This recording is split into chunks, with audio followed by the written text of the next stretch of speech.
बहुत स्वागत है आपके अपने YouTube चैनल अत्रि एकेडमी पर। आज के इस वीडियो में हम पढ़ेंगे कक्षा 6ठी के विज्ञान विषय का 6th चैप्टर हमारे चारों ओर के परिवर्तन। हमारे चारों ओर के परिवर्तन। तो चलिए छात्रों, सभी मिलकर एक साथ सीखते हैं यह परिवर्तन क्या होता है। सबसे पहले हम इस परिभाषा को जान लेते हैं। अगर हम बात करते हैं परिवर्तन की, तो परिवर्तन को इस तरह से परिभाषित किया गया है। परिवर्तन हमारे चारों ओर होने वाले बदलाव को परिवर्तन कहते हैं। अर्थात कुछ भी जो हमारे चारों ओर इर्द गिर्द आसपास कुछ बदल रहा है, वह बदलाव ही परिवर्तन कहलाता है। अगर हम अच्छे से हमारे चारों ओर होने वाले बदलावों का अवलोकन करें तो हम पाएंगे कि ये जो परिवर्तन है ये अलग अलग प्रकार के परिवर्तन हैं। इनको हम विज्ञान की दृष्टि से अगर देखते और समझते हैं तो हम इनको अलग अलग प्रकार से वर्गीकृत करते हैं। यदि हम बात करते हैं कक्षा 6ठी के स्तर पर, तो हम सबसे सरलतम रूप से यह जान लेते हैं कि परिवर्तन क्या होता है और फिर सबसे सरलतम रूप से इसका वर्गीकरण करते हैं।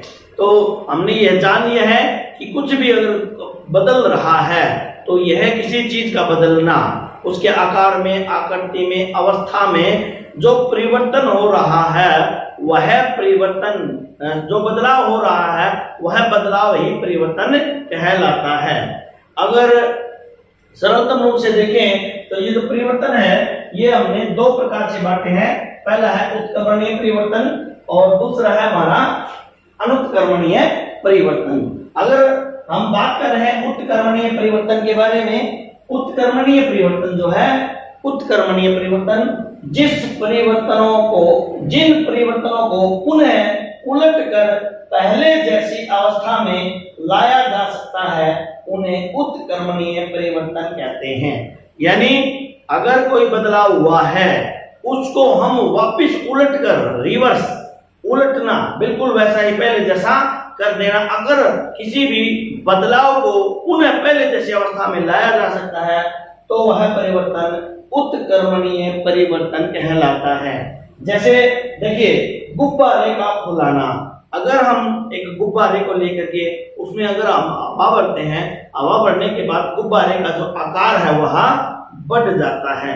अगर इस गुब्बारे में से हवा बाहर निकाल दी जाती है तो गुब्बारा पुनः पहले वाली अवस्था में आ जाता है। तो क्या हुआ, ये जो बदलाव हुआ था उसकी आकृति में, गुब्बारे की आकृति में, जब हमने गुब्बारे में हवा भरी, या हम गाड़ियों के टायर और ट्यूब की अगर हम बात करें, जब हम उनमें हवा भरते हैं तो उनकी आकृति बदल जाती है और जब वो हवा उनमें से वापस निकाली जाती है तो वो पुनः पहले अवस्था में आ जाते हैं। तो जो परिवर्तन पुनः पहले जैसी अवस्था में उल्टे जा सकते हैं उन परिवर्तनों को उत्क्रमणीय परिवर्तन कहते हैं। क्या कहते हैं? उत्क्रमणीय परिवर्तन। इसके अनेक उदाहरण हैं, जैसा आपने ये बताया। दूसरा ये देखिए, अगर आपने देखा कई बार बच्चे कागज को फोल्ड करेंगे, कागज को फोल्ड करके वो कागज का खिलौना हवाई जहाज बनाएंगे और उसको उड़ाते हुए, ये बहुत सामान्य बच्चों के अंदर देखी जाने वाली गतिविधि है। तो उन्होंने क्या किया, कागज को मोड़ करके एक हवाई खिलौना बनाया। ठीक है, खिलौना हवाई जहाज बनाया और उसको उन्होंने उड़ाना शुरू किया। ये जब उन्होंने उसको अच्छे से खेलने के बाद वापिस अगर वो चाहें तो उसको अनफोल्ड करके, फोल्ड करने के बाद उसको मोड़ने के बाद उन्होंने हवाई खिलौना बनाया था, यानी खिलौना हवाई जहाज बनाया था। उसको जब वो अनफोल्ड करेंगे यानी उसके तय खोलेंगे और तो वह सपाट वैसा ही हो जाता है। तो ये क्या होता है, हमारा उत्क्रमणीय परिवर्तन। अगर हम बात करते हैं, जैसे मान लीजिए बर्फ है, बर्फ अगर पिघल जाती है तो बर्फ का पानी हो जाता है। अगर इस पानी को पुनः ठंडा किया जाए तो इस पानी से पुनः वापस उलट कर बर्फ बनाई जा सकती है। तो ये परिवर्तन क्या है, पुनः वाली अवस्था में आ रहे हैं, इसीलिए हम इन सभी को उत्क्रमणीय परिवर्तन कहते हैं। इसके उत्क्रमणीय परिवर्तन के अनेक उदाहरण हैं। अगर हम एक एक करके अगर गिने, सबसे पहले हम इसी को डिस्कस कर लेते हैं। उत्क्रमणीय परिवर्तन के उदाहरण, जैसे मान लीजिए अगर आप अपने माता जी को देखते रसोई में, माता जी आटा गूंथने के बाद, जब आटा गूंथ लिया तो वो क्या बनाती है, लोइयां बनाती हैं। उस लोई को तवे चकले पर बेलने के बाद उसकी रोटी बनाती है ना, अगर आप चाहें तो बेली हुई रोटी को पुनः वापस लोई में बदल सकते हैं। तो ये क्या हुआ, उत्कर्मणीय परिवर्तन हुआ। आप किसी ऐसे स्थान पे गए जहां पर जल भरा हुआ पड़ा है या बरसात के बाद किसी जगह पे जल भरा हुआ है, आप अपने पैंट को केवल मोड़ लेते हैं, घुटनों तक उसको चढ़ा लेते हैं, फोल्ड कर लेते हैं और उसके बाद में क्या करते हैं, हम इस बेल अपने इसको पैंट को अनफोल्ड करते हैं, नीचे घुटनों से उतार लेते हैं। ये क्या है, उत्क्रमणीय परिवर्तन। हमने क्या अपनी वेशभूषा को फोल्ड किया, तो हम मोड़ लिया, मोड़ने के बाद हमने इसको घुटनों तक उसको चढ़ाया। ये क्या था, परिवर्तन किया था हमने, उत्क्रमणीय। वापिस हमने उसकी जो मोड़ा था पैंट को उसको खोल दिया तो ठीक हो गया। इसी तरह से आइसक्रीम का पिघलना है, आइसक्रीम पिघलने के बाद अगर पुनः फ्रीजर में रखी जाएगी तो वो पुनः क्या है, जम जाएगी। अगर हम बात करते हैं कपड़े का, गीले कपड़े का सूख जाना, अगर कपड़ा गीला हो गया है उसको अगर हम सुखाते हैं तो सूखे हुए कपड़े को पुनः गीला भी किया जा सकता है। इतना उदाहरण देने के बाद मैं उम्मीद रखता हूं कि ये सब आपको बहुत अच्छे से समझ में आ गया होगा कि जो बदलाव उन्हें पहली अवस्था में आ सकते हैं, उल्टे जा सकते हैं, उन बदलावों को हम उत्क्रमणीय परिवर्तन कहते हैं और ये बदलाव ही परिवर्तन कहलाते हैं। अगर दूसरी तरफ हम एक चीज और देखते हैं, वो है अनुत्क्रमणीय परिवर्तन। अनु यानी जहां अनु का मतलब है इसका उल्टा। अनुत्क्रमणीय परिवर्तन कहते हैं जिन परिवर्तनों को पुनः उलट कर पहले जैसी अवस्था में नहीं लाया जा सकता है, ऐसे परिवर्तन अनुत्क्रमणीय परिवर्तन कहलाते हैं। यानी एक बार अगर परिवर्तन हुआ तो उसको वापस पहले जैसा नहीं किया जा सकता है। ऐसे जो परिवर्तन होते हैं उन्हें हम अनुत्क्रमणीय परिवर्तन कहते हैं। जैसे इसमें क्या उदाहरण दिया, कागज पर रेखा चित्र बनाकर उससे रेखा चित्र की आकृति में काटना। अभी मैंने पीछे उदाहरण किया था कि कागज लिया, उस कागज को फोल्ड किया, यानी उसकी प्रत्यय की कुछ विशेष प्रकार से उसको फोल्ड करने के बाद हमने खिलौना हवाई जहाज बनाया, ठीक है। और अगर हम खिलौना हवाई जहाज बनाने की बजाय एक कागज लेते हैं, उस कागज के ऊपर एक आकृति बनाते हैं, जैसे मान लीजिए मैं बताता हूँ, कार की आकृति दी हमने, ये कार की आकृति हमने बनाई और उस आकृति में हम इसको काट लेंगे। काट लेने के बाद में अगर आप देखेंगे तो ये वापिस काटने के बाद पुनः वैसा नहीं किया जा सकता। ये मान लीजिए कि हमने गाड़ी का एक रेखा चित्र बनाया, इसको हमने इसी आकृति में काट लिया। काटने के बाद क्या हम इस काटे हुए भाग को पुनः वैसा कर सकते हैं?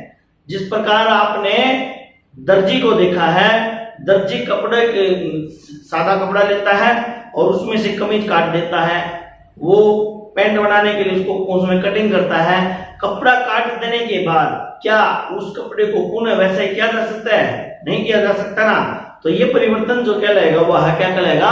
अनुत्क्रमणीय परिवर्तन। देखिए, और दूसरा देखिए, जैसे लकड़ी है, लकड़ी को चीर दिया, लकड़ी को चीर दिया, चीर देने के बाद जो लकड़ी का बड़ा आकार का जो गट्ठा था, सॉरी जो भी टुकड़ा था, वो छोटे छोटे टुकड़ों में हमने बांट दिया। अब उन छोटे छोटे टुकड़ों से पुनः वापस बड़ा टुकड़ा नहीं बनाया जा सकता। तो ये परिवर्तन क्या कहलाएगा? अनुत्क्रमणीय परिवर्तन कहलाएगा। तो बड़ा सरल है, जो हमारे चारों तरफ बदलाव हो रहे हैं उन बदलावों को हम परिवर्तन कहते हैं। और ये परिवर्तन दो प्रकार के होते हैं, उत्क्रमणीय परिवर्तन और अनुत्क्रमणीय परिवर्तन। यदि किसी भी परिवर्तन को वापस उलटकर पहले जैसा किया जा सकता है तो उसे उत्क्रमणीय परिवर्तन कहते हैं। और यदि किसी बदलाव को वापस पहले जैसी अवस्था में नहीं किया जा सकता, बदला जा सकता, तो उसे अनुत्क्रमणीय परिवर्तन कहते हैं। अब दोनों के उदाहरण करते हैं। देखिए, कुम्हार जो होता है वो गीली मिट्टी को एक पहिए की आकृति का यंत्र होता है उनका, जिसको चाक कहते हैं। वो पहिए की आकृति के चाक के ऊपर गीली मिट्टी से बर्तनों को एक बर्तन बनाता है, आकृति देता है, बर्तनों की से गीली मिट्टी होने के कारण अगर आकृति बिगड़ जाती है तो वो उन्हें पुनः गूंथ कर एक उसका पुनः निर्माण कर सकता है, पुनः उपयोग कर सकता है मिट्टी का बर्तन बनाने के लिए। अब अगर ये जो परिवर्तन है गीली मिट्टी से कुम्हार के द्वारा चाक पर बर्तनों को बनाना, यह एक उत्क्रमणीय परिवर्तन है, क्योंकि जो बर्तन उसने बनाया अभी वह गीली मिट्टी में है, वह गीला है। अगर वह बर्तन सही आकृति में है तो कुम्हार उसको सूखने के लिए छोड़ देता है। अगर वह आकृति में कुरूप हो जाता है या उसकी आकृति बिगड़ जाती है तो कुम्हार क्या करता है, उसको पुनः वापस गूंथ करके वह पहले जैसा ही मथ सकता है। तो वो क्या हुआ, उत्क्रमणीय परिवर्तन। यदि कुम्हार ने क्या किया, उसको सूखने के बाद आंच पर सेंक दिया और उसको पका दिया, तो ये परिवर्तन क्या हुआ, कच्ची मिट्टी के मटकों को या दूसरे बर्तनों को अगर कुम्हार गर्म करके पका देता है तो पके हुए उनसे वापस पुनः पहले जैसा नहीं बदला जा सकता। तो ये परिवर्तन क्या हुआ, अनुत्क्रमणीय परिवर्तन। हमने एक उदाहरण किया था रोटी का गूंथना। गीले आटे गूंदे हुए आटे से अगर हम लोई बनाते हैं, लोई को बेल करके हम रोटी बनाते हैं, उस बेली हुई रोटी को अगर हम तवे पर सेक लेते हैं तो सेकने के बाद जो रोटी, पकने के बाद जो रोटी में बनती है, मिलती है, वह रोटी पुनः वापस आटे के अंदर परिवर्तित नहीं की जा सकती, पुनः वाली अवस्था में नहीं लाई जा सकती। तो यह परिवर्तन क्या कहलाएगा, अनुत्क्रमणीय परिवर्तन। अगला कुछ परिवर्तन और है जो हम डिस्कस करेंगे। और आप एक सारणी बनाइए, क्रियाकलाप कीजिए। आप सारणी में क्या लिखेंगे, क्रम लिखेंगे और उस क्रम के अंदर आप विभिन्न प्रकार के परिवर्तन लिखेंगे। कैसे, अभी आप देखिए आपके सामने मैंने एक क्रियाकलाप दिया है, इसको मैं आपको समझा देता हूं, आप इस क्रियाकलाप को समझिए और ठीक जैसे मैंने बनाया है इससे अलग आप इसी तरह की एक सारणी बनाइए। अभी हमने जिक्र किया था उत्क्रमणीय और अनुत्क्रमणीय परिवर्तन क्या होते हैं, वो अच्छे से हमने समझ लिया है। अब हम इसका अभ्यास करेंगे एक क्रियाकलाप के द्वारा। क्रियाकलाप क्या है, अपने चारों ओर होने वाले परिवर्तनों की सारणी बनाकर उनकी पहचान करने के बाद लिखिए कि परिवर्तन किस प्रकार का है। यानी हमने इस तरह से एक सारणी बनानी है। यहाँ हमने सारणी में ये लगभग 9 या 9 परिवर्तन यहाँ लिखे हैं। परिवर्तन जो आपने देखा, परिवर्तन जो आपने देखा, आपने अपने चारों तरफ होते हुए देखा, जो आपने देखा, आपने जो परिवर्तन देखा वो आपने यहाँ लिखना है और वह उत्क्रमणीय है या अनुत्क्रमणीय है देखना है। सबसे पहले ये देखिए, खिलौने का टूटना। अगर आपके पास एक कोई खिलौना है और वह खिलौना टूट गया तो क्या आप उस खिलौने को वापस पहले जैसा कर सकते हैं? नहीं कर सकते, क्योंकि खिलौना अगर टूटा है तो उसको हमें जोड़ना पड़ेगा। वो जोड़ देना एक अलग बात है, वो वापस पहले जैसा नहीं होगा। तो ये जो क्या है, ये उत्क्रमणीय परिवर्तन है। यह कैसा परिवर्तन है, उत्क्रमणीय। तो सॉरी अनुत्क्रमणीय, अनुत्क्रमणीय परिवर्तन है।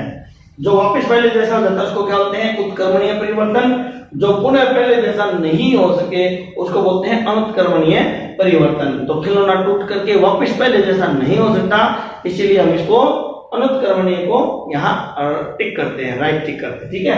अगला हमारा कागज पर पक्के रंगों से चित्र बनाना। आपने एक सफेद कागज लिया, कोरा ड्राइंग का एक पेज लिया और उसके ऊपर आपने पक्के रंगों से वो बनाया। क्या पक्के रंगों करने के बाद आप उसको वापस सफेद बना सकते हैं? नहीं बना सकते। तो ये पुनः फिर क्या हुआ, अनुत्क्रमणीय परिवर्तन। तो यहाँ हमने क्या लगा दिया, ये उत्क्रमणीय नहीं है तो यहाँ पे हमने क्रॉस किया और ये अनुत्क्रमणीय है इसलिए हमने यहाँ पे राइट क्लिक किया। अगला है लकड़ी का चीरना। आपने कोई लकड़ी का गट्ठा लिया, उसको चीरना शुरू किया, छोटे छोटे टुकड़े बनाए। क्या हम इन टुकड़ों को वापस जोड़कर पहले जैसा कर सकते हैं? यस, नहीं कर सकते। तो फिर पुनः ये क्या हो गया, अनुत्क्रमणीय परिवर्तन। तो यहाँ पे हमने उत्क्रमण पे क्या लगाया, काटा। अगला क्या था, ये बर्फ का पिघलना। हमारे सामने बर्फ रखी है, इस बर्फ को हमने इस्तेमाल किया और ये बर्फ पिघल गई। क्या हम पिघली बर्फ को वापस बर्फ बना सकते हैं? जी हाँ। अगर हम पानी को वापस फ्रीजर में रखेंगे, अगर उसका तापमान घटाएंगे तो पानी पुनः बर्फ में बदला जा सकता है। तो ये क्या हो गया, हमारा उत्क्रमणीय परिवर्तन। तो हम यहाँ क्या लगाएंगे, क्रॉस। आगे है जैसे फलों का पकना। आपने देखा होगा पेड़ों पर लगने वाले जो फल हैं, जैसे अमरूद है या आम है, आप उसको देखिए, जब वो कच्चे होते हैं तो वो क्या होते हैं, हरे होते हैं, और कुछ समय के बाद, जैसे टमाटर वो भी हरा है, पकने के बाद टमाटर का रंग लाल हो जाएगा, जो आम है वो पीला हो जाएगा, अमरूद है वो पीला हो जाएगा। तो फलों का पकना ये कौन सा परिवर्तन है? ये परिवर्तन भी वापस पहले जैसा नहीं किया जा सकता, इसलिए ये कौन सा परिवर्तन हुआ? अनुत्क्रमणीय परिवर्तन। दूध का दही में बदलना, अगर दूध से दही बन जाती है तो इसको हम वापस पहले जैसा नहीं कर सकते, तो इसलिए ये अनुत्क्रमणीय परिवर्तन हुआ। ये कैसा हुआ? उत्क्रमणीय, अनुत्क्रमणीय। ये पहले जैसा नहीं हो सकता, इसलिए क्या ये उत्क्रमणीय परिवर्तन नहीं है, ये अनुत्क्रमणीय परिवर्तन है, दूध का दही में बदलना। अगर हम बात करते हैं आगे, लोहे की रोड को गर्म होकर लाल होना। लोहे की एक रोड ली हमने और उसको हमने गर्म किया, गर्म करने से उसका रंग जो है वो बदल गया, इसका रंग कैसा हो गया? लाल। अब हम क्या करेंगे, इसको अगर यूं ही छोड़ देंगे कुछ समय के बाद, तो ये जो गर्म होने के कारण जो लाल रंग हुआ, ये लाल रंग वापस चला जाएगा और वो रोड जैसे थी वैसे ही हो जाएगी। ये परिवर्तन क्या है? उत्क्रमणीय है, इसीलिए हम क्या करेंगे, इसको उत्क्रमणीय में निशान लगाएंगे और ये बदला जा सकता है, इसलिए यह अनुत्क्रमणीय नहीं है। कागज को मोड़कर खिलौना बनाना। अभी मैंने शुरू में जब परिभाषित किया था तभी बताया था, आपने बच्चों को देखा होगा, आप खुद भी बच्चे हैं, तो आपने कागज को मोड़ करके उसका कोई खिलौना बनाया, वापिस आप इसको जो अनफोल्ड करके इसको वैसा सपाट कागज बना सकते हैं। तो ये कैसा है? पुनः वापस पहले जैसा किया जा सकता है, तो इसलिए क्या हो गया? ये उत्क्रमणीय परिवर्तन है, तो यहाँ अनुत्क्रमणीय क्रॉस कर दीजिए। फिर कहता है कपड़ा काटकर ड्रेस बनाना। आपने देखा ना, जैसे दर्जी है या आपकी माँ है, घर में सिलाई का काम करती है, तो कागज या कपड़े को काटेगी, कपड़े को कमीज सिलने के लिए या कुछ और वस्त्र बनाने के लिए जब काट देती है तो उसको सीला जाता है, वापिस वह पहले जैसा कपड़ा नहीं बन सकता, इसीलिए यह अनुत्क्रमणीय परिवर्तन है, उत्क्रमणीय परिवर्तन नहीं है। तो इस प्रकार से छात्रों, मैं आपको ये होमवर्क देता हूं, आप भी इस तरह से एक सारणी बनाइए और एक सूची बनाइए, जो आपने सीखा उसको अपने नोटबुक में नोट कीजिए, एक सारणी बनाइए और यह पहचानिए कि ये किस प्रकार का परिवर्तन है। इसी के साथ मैं ये वीडियो काफी लंबा हो रहा है, इसको यही रोकता हूं, फिर पुनः मिलते हैं अगले वीडियो में। इसी पाठ का अगला वीडियो लेकर मैं अभी प्रस्तुत होता हूं, तब तक बने रहिए।